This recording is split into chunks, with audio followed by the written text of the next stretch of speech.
Hello students, welcome to my YouTube channel Online Maths with Rahul Bagwale, and this is the video number 1 of class 10 math chapter number 9 some applications of trigonometry. So आज हम start करने जा रहे हैं इस chapter का introduction part. तो introduction part हम लोग प्रीवियसली चैप्टर में भी पढ़ चुके हैं. ये इंट्रोडक्शन पार्ट बिल्कुल सेम है जैसे कि चैप्टर नंबर 8 में हमने पढ़ा हुआ था, बट न्यू चैप्टर है तो न्यू चैप्टर के अकॉर्डिंग हम इंट्रोडक्शन पार्ट को देख लेते हैं एक बार. तो देखिए हमारे पास ये पूरा का पूरा चैप्टर डिपेंड किसके ऊपर है? Right angle triangle. Right angle triangle के ऊपर डिपेंड है. तो ट्राइंगल क्या होता है? जिसकी 3 साइड्स होती हैं उसको हम लोग क्या बोलते हैं? ट्राइंगल बोलते हैं. अगर ट्राइंगल में एक एंगल 90 डिग्री होगा तो वो कहलाएगा राइट एंगल ट्राइंगल. ओके, तो फर्स्ट डायग्राम को देखिए. तो अब देखिए मैं क्या कर रहा हूं. अगर मैं थीटा सी पर बना रहा हूं, क्लियर, यहाँ पे बन रहा है थीटा, मतलब एंगल बन रहा है थीटा. तो ये थीटा अगर मैं सी पर बनाऊंगा तो जिस लाइन पर, जिस साइड पर थीटा और 90 डिग्री बनेगा वो हो जाएगा हमारा क्या? बेस. और 90 के सामने वाला क्या होता है बेटा? हाइपोटेनियस. आप सभी को पता है. यहाँ भी 90 बन रहा है, इसके सामने भी क्या होगा बेटा? हाइपोटेनियस. बचा क्या? परपेंडिकुलर. तो जो रेस्ट साइड हो जाएगी वो परपेंडिकुलर हो जाएगी. अगर हम दूसरे डायग्राम पर आते हैं तो अगर थीटा हमारा ए पर बनेगा तो बेस क्या होगा हमारे पास? This one. क्योंकि बेस वहीं बनेगा जहां पर 90 डिग्री बनेगा और एंगल बनेगा, उसी लाइन पर बेस बनेगा. और उसके सामने वाले को बोलेंगे परपेंडिकुलर. मीनिंग दैट बेस और जो परपेंडिकुलर है ना वो आपस में चेंज होते रहते हैं अकॉर्डिंग टू द थीटा के अकॉर्डिंग. और स्टूडेंट इसका हमारा यूज कहाँ होता था? अगर हमें दो साइड्स गिवन है तो थर्ड साइड हम फाइंड आउट कर सकते हैं with the help of Pythagoras theorem. Pythagoras theorem क्या होती है? हाइपोटेनियस का स्क्वायर इक्वल टू बेस का स्क्वायर प्लस परपेंडिकुलर का स्क्वायर. ये हमारी क्या होती थी? पाइथागोरस थ्योरम होती थी. तो क्लियर. तो अब आगे आते हैं नेक्स्ट टॉपिक पे, ट्रिग्नोमेट्रिक रेशियो. तो ट्रिग्नोमेट्रिक रेशियोज की भी हमें रिक्वायरमेंट पढ़ने वाली है इस बार. तो हमारे 6 रेशियोज थे. Sine cos tan cosec sec cot. Sine cos tan cosec sec cot मैंने आपको कुछ सीरीज में याद करने के लिए बोला था. तो फर्स्ट होता था साइन थीटा, उसका होता था perpendicular upon hypotenuse. What is perpendicular hypotenuse? This one. Perpendicular और हाइपोटेनियस. इसी तरीके से कॉस का बेस अपॉन हाइपोटेनियस, टेन का परपेंडिकुलर अपॉन बेस, और कॉसेक का हाइपोटेनियस अपॉन परपेंडिकुलर. कॉसेक क्या होता था? साइन का उल्टा होता था, रेसिप्रोकल. देख सकते हैं आप लोग, यहाँ परपेंडिकुलर अपॉन हाइपोटेनियस लिखा हुआ है और यहाँ हाइपोटेनियस अपॉन परपेंडिकुलर लिखा हुआ है. ऐसी कॉस का रेसिप्रोकल क्या होता था? Sec theta. सेक थीटा क्या है? Hypotenuse upon base. और इधर से आप चेक कर सकते हैं ये इसका जस्ट अपोजिट लिखा हुआ है. सिमिलरली टेन का भी इसका अपोजिट लिखा हुआ है, cot theta, base upon perpendicular. अगर आप कंफ्यूज हो रहे हैं तो आई थिंक ये फॉर्मूला आपने अच्छे से पढ़ा हुआ है, पीवीपी अपॉन एचएफबी. इसको आप लोग प्रॉपरली लर्न कर लीजिए. पंडित बद्री प्रसाद हरर बोले. अब देखिए इसमें क्या एडवांटेजेस हैं. हमें इन सबको याद करने की रिक्वायरमेंट नहीं होगी. सबसे पहला हमारा जो होता है वो होता है साइन. आप देख सकते हैं sine theta. First one is sine theta perpendicular upon hypotenuse, ये लिखा हुआ है.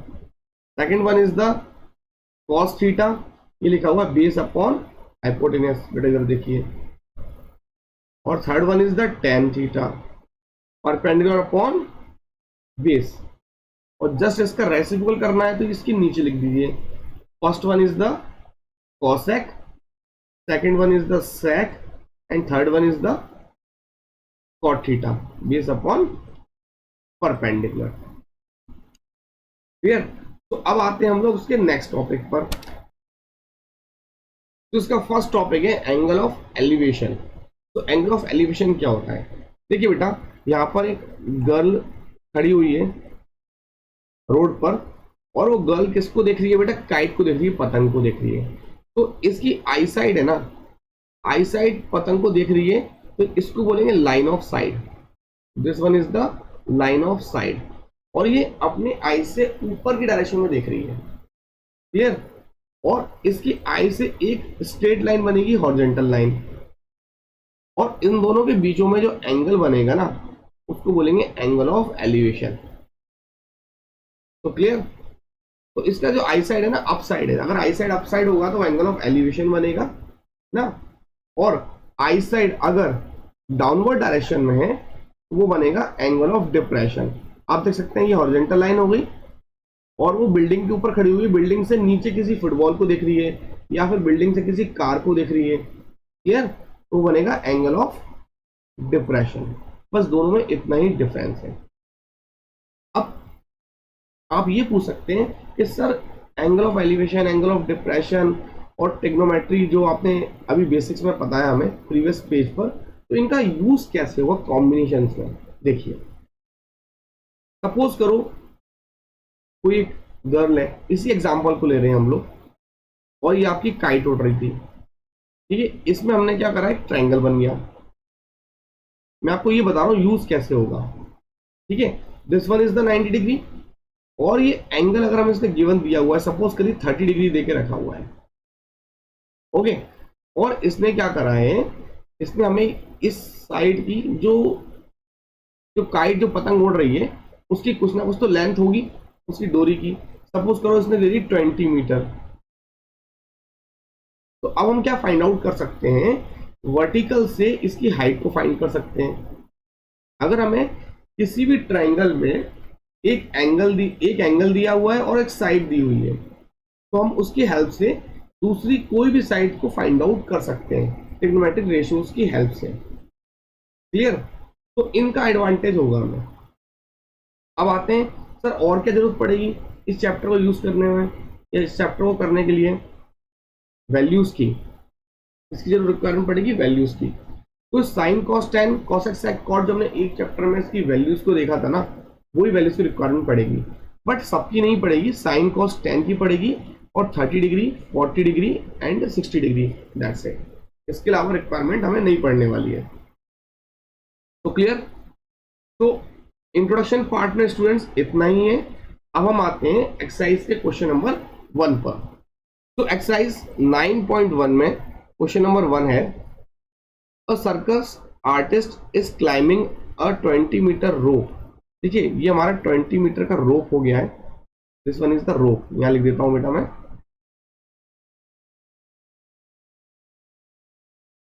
Which is tightly stretched and tied from the vertical top of vertical pole to the ground, and this one is the pole हो गया, ठीक है। और पोल से ये ग्राउंड पे एक रोप बनी हुई है tight, and this one is the pole. Find the height of the pole. हमें हाइट फाइंड करनी है किसकी, पोल की। मतलब हम यहाँ लिख देते हैं, ये गिवन करना है, हमें राइट डाउन कर देते हैं जो भी हमें फाइंड आउट करनी है, हाइट ऑफ पोल। वो कितना दिया हुआ है हमारे पास, ए बी, और वही हमारे पास क्या है, क्वेश्चन मार्क है। And angle made by the rope with the ground level. जो एंगल बन रहा है रोप का ग्राउंड लेवल से, this one is the ground level and this one is the 30, clear. तो जब भी आपको इस टाइप से डायग्राम आपका बन जाए, अभी तो देखो फर्स्ट क्वेश्चन में इसने क्या करा, डायग्राम बना दिया है, और आगे क्वेश्चंस में डायग्राम नहीं बनाएगा, डायग्राम हमें खुद बनाना पड़ेगा इस वर्ड प्रॉब्लम को रीड करते हुए। जब भी हमारा डायग्राम बन जाए तो फर्स्ट स्टेप क्या करोगे, आप लोग लिख देंगे जिधर एंगल बनेगा और 90 डिग्री है उसको आप लिखिए base, and this one is the hypotenuse and this one is the perpendicular, clear. First step ये कंप्लीट होने के बाद फिर आप लोग रफ में लिखिए पीवीपी अपॉन एचएचबी, तो स्टेप हो गया।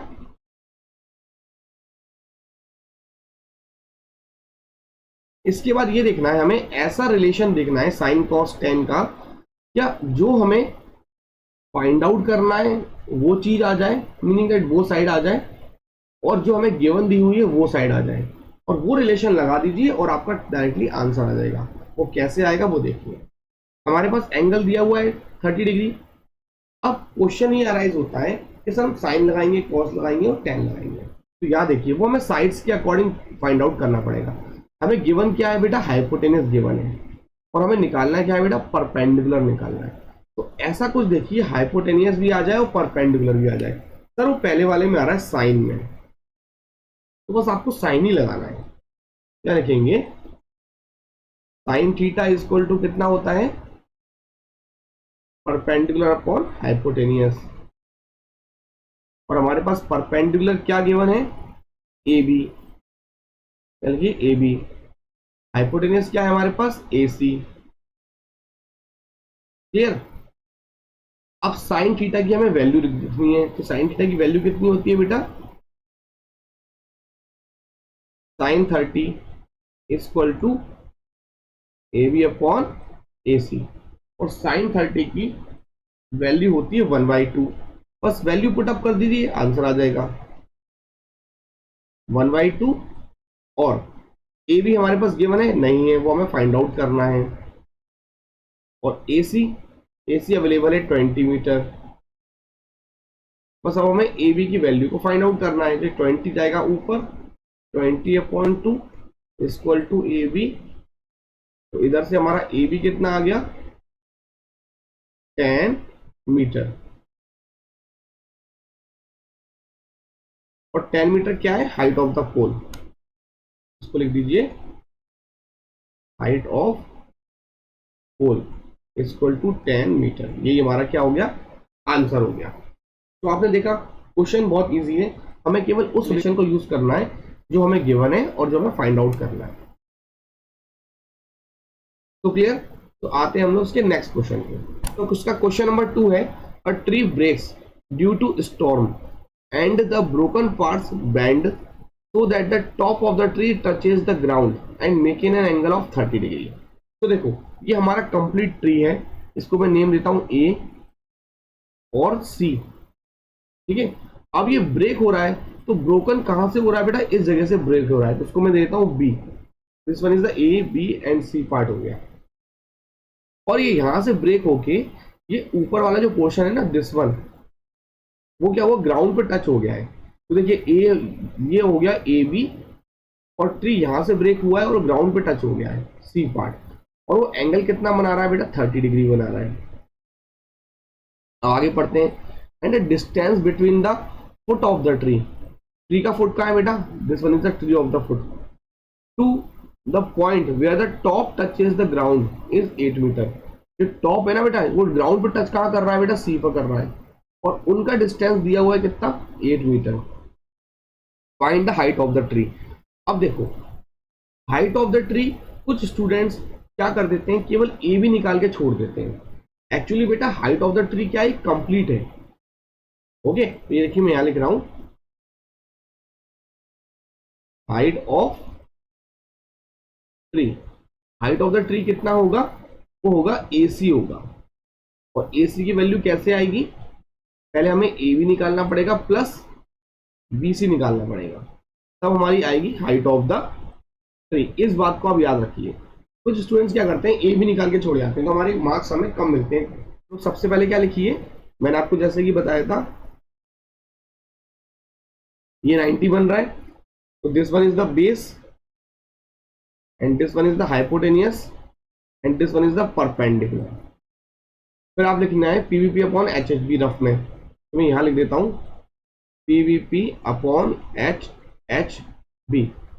तो अब आपको देखिए फाइंड आउट क्या करना है, ए बी को फाइंड आउट करना है ना। तो ए बी का है परपेंडिकुलर और नीचे क्या है, बेस। तो हमें यूज ऐसी रिलेशन करना है जो हमें गिवन है, जिसकी वैल्यू वो आ जाए साइड, और जो हमें फाइंड आउट करना है वो साइड आ जाए। तो बेस और परपेंडिकुलर किस जगह पर है, बेस और परपेंडिकुलर 10 में है, तो लगा दीजिए आप लोग। क्या लगाएंगे, सीधे tan 30। तो tan 30 इक्वल टू कितना हो जाएगा, परपेंडिकुलर अपॉन बेस। और परपेंडिकुलर क्या गिवन है हमारे पास, ए बी,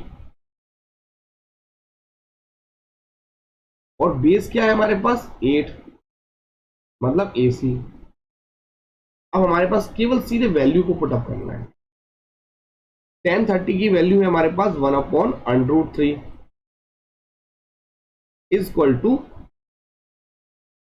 तो हमें ए बी का है, ए बी परपेंडिकुलर हमें फाइंड आउट करना है, तो उसको ए बी लिखे रहने दीजिए। और ए सी हमारे पास गिवन है 8, तो हमारे पास इसका जो आंसर आ गया, ए बी की वैल्यू आ गई 8√3। 8√3 और वो क्या आ गया हमारे पास, ए बी आ गया। इसको आप इधर ही लीव करिए। अब हमें क्या फाइंड करना है, बी सी निकालना है। तो अब हमें ऐसा कोई रिलेशन लगाना है जो कि बेस भी आ जाए और हाइपोटेनस आ जाए। तो बेस और हाइपोटेनस किस में आ रहा है बेटा, कॉस में आ रहा है, सेकंड वाले में आ रहा है। हम लगाएंगे अब cos 30। cos 30 is equal to base upon hypotenuse, और बेस क्या अवेलेबल है हमारे पास, AC, और हाइपोटेनियस क्या है हमारे पास, BC। तो हमारे cos 30 की जो वैल्यू होती है, दिस वन इज द √3/2, √के 3/2। अब देखिए AC, तो AC हमारे पास ऑलरेडी गिवन है, इसको लिख दीजिए 8, और BC कितना है हमारे पास, हाइपोटेनियस, उसको मैं फाइंड आउट करने है तो BC रहने दीजिए। अब इसको क्रॉस मल्टीप्लाइड करके आप लोग BC की वैल्यू निकाल दीजिए, वो आपको अच्छे से आती है। तो BC को इधर कर दीजिए और 2 को 8 के साथ में और 3 को नीचे। तो BC ऊपर आ गया, 2 चला गया ऊपर, क्रॉस मल्टीप्लाइड होके 8 के साथ में, 8 × 2, और ये √3 जो ऊपर था वो आ गया इसके नीचे, वो चला गया इसके नीचे BC की जगह पर। तो हमारे पास यहां पर आया 16 √3। तो हमारे पास BC की वैल्यू कितनी आ गई, 16 √3। तो देखिए अब हमें क्या करना पड़ेगा, हाइट ऑफ द ट्री निकालने के लिए हमें AC निकालना है, और AC निकालने के लिए क्या करना पड़ेगा, AB + BC करना पड़ेगा। तो हमें इन दोनों को ऐड ऑन करना पड़ेगा। तो हम ऐड कर देते हैं। मैं नेक्स्ट पेज पर इसलिए नहीं जा रहा हूं क्योंकि वरना क्वेश्चन चेंज हो जाएगा। तो देखिए हमें AC of the height of the tree निकाल रहे हैं, हाइट ऑफ ट्री, तो हमें ऐड कर देते हैं AC = AB + BC। तो AB = है हमारे पास 8 √3 + 16 √3। अब क्या करना पड़ेगा, इसका आपको एलसीएम लेना पड़ेगा। हमारा एलसीएम आएगा √3, और सेम पैटर्न से सॉल्व करना है। इसका डिवाइड इसमें करोगे आंसर 1 आएगा, और 1 का मल्टीप्लाई करोगे 8 में, 8 आ जाएगा, +16। तो ये हमारे पास आ चुका है 8 + 16, दिस इज द 24 √3। AC की वैल्यू आ चुकी है। तो अब आते हैं हम लोग इसके नेक्स्ट पेज पर, इसको थोड़ा सा सिंप्लीफाइड और करना पड़ेगा। तो 24/√3 आ चुका। तो हमारा AC आ चुका है 24/√3, जो कि हाइट ऑफ द ट्री था। तो बट देखिए कभी भी डिनोमिनेटर में √3 मतलब रूट में वैल्यू नहीं लिखते हैं। तो हमें इसको सॉल्व करने के लिए क्या करना पड़ेगा, इसका रैशनलाइजेशन करना पड़ेगा। तो 24√3, तो रैशनलाइजेशन करने के लिए क्या होता है, जो भी डिनोमिनेटर में वैल्यूज होती है ना, अगर वो सिंगल डिजिट है, ठीक है, सिंगल डिजिट है, क्या उसका ऊपर भी मल्टीप्लाइड करेंगे सेम, और सेम नीचे भी करेंगे, और ऐसे मल्टीप्लाइड कर सकते हैं। तो देखिए उससे बेनिफिट क्या होगा, तो नीचे वाला क्या होता है, वो स्क्वायरिंग हो जाएगी उसकी, √3 × √3 कितना हो जाएगा, वो 3 हो जाएगा, और ऊपर क्या बचेगा 24/√3, और इस 3 से 24 कैंसिल आउट भी हो सकता है, 3 × 1 = 3 and 3 × 8 = 8। तो हमारा आंसर आ गया 8 √3 metre. This one is the AC, और यही क्या है, हाइट ऑफ द ट्री है, हाइट ऑफ ट्री = 8 √3 मीटर। ये हो गया हमारा आंसर सेकंड क्वेश्चन का। क्लियर। तो स्टूडेंट्स इस वीडियो में इतना ही, आगे क्वेश्चन हम लोग नेक्स्ट वीडियो में कवर अप करेंगे। Thank you.